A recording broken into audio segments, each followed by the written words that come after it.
Hey guys, it's Kristina from Subscribe to Life channel, and welcome to interview number 2 in my interview series on life off-grid, why people chose to be off-grid, what they do off-grid, and what they see as the future of off-grid.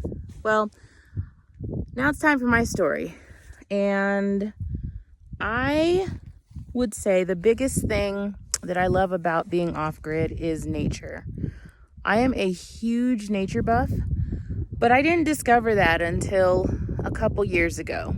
I was going through a time in my life, I was married before, where I was working through some things, some personal things, things about myself that I needed to come to terms with.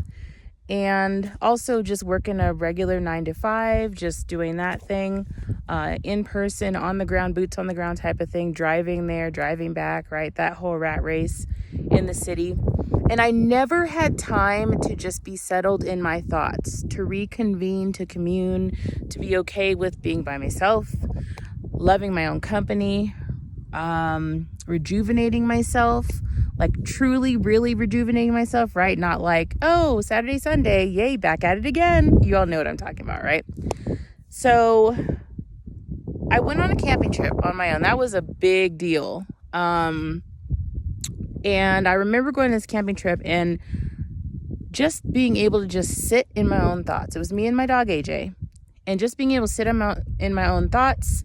I brought some word searches, things that brought me calm, brought me focus. There was a small little river and stream near the area where I was camping. And if you know anything about campsites, I live in Arizona. So a lot of the campsites in Arizona are very well maintained, very well staffed. They have toilets, they have showers, they have the whole nine there. So it's not like you're out there just bringing stuff and you're having to do everything just, kind of what they call dry camping. And so I had the conveniences of things that I liked, but I could make my campsite my own. And when I camp, I tell you, I go all out. I want to bring around water. I want to bring around changing station. I alternate between camping in my SUV and camping on ground in a tent. And I bring my own food setup, washing station, all that. So I just love making it how I want it.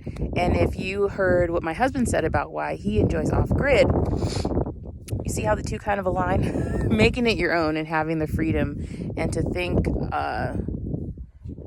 for yourself, right? And to be able to do things for yourself and know that you did that. So I liked it so much. Every month I did it. Every month I went out and I had a different campground that I went to. And that's how I ended up meeting my husband. We both have the same kind of love of nature, stars, freedom, doing things yourself, getting things done, animals. And so we connected on all that. And he introduced me to his way of life.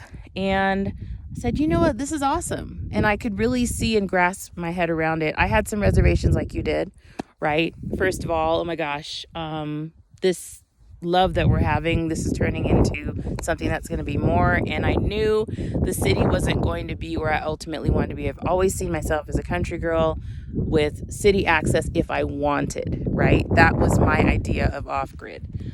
And that's very much how he lives. And so I said, yeah, that's what I want to do. I want to be able to be 2-3 hours away from something major, access if I want to, right? For emergencies or if I really want to go get something. In this case, we're about an hour away, but we might as well be 3 hours away from a major city where we're at right now. And so it's been amazing. I've learned a lot. I'm still learning a lot. One of the first things I wanted to bring when I came out here was, I gotta have my hair dryer. Can I use my hair dryer? Some of you ladies, I know, you know what I'm talking about, right? All your conveniences, you're like, okay, how much power am I pulling and all this? I had to learn all that. I had to learn how to look at lights and determine when is the best time to wash, when is the best time to run a microwave if you have one off grid, you know what I mean, right? It's power. When's the best time to do anything related to electricity, because now you're running it yourself and you're dependent on the sun and the right timing for the solar panels to get what they need for you to be able to get what you need, right? So that's my story.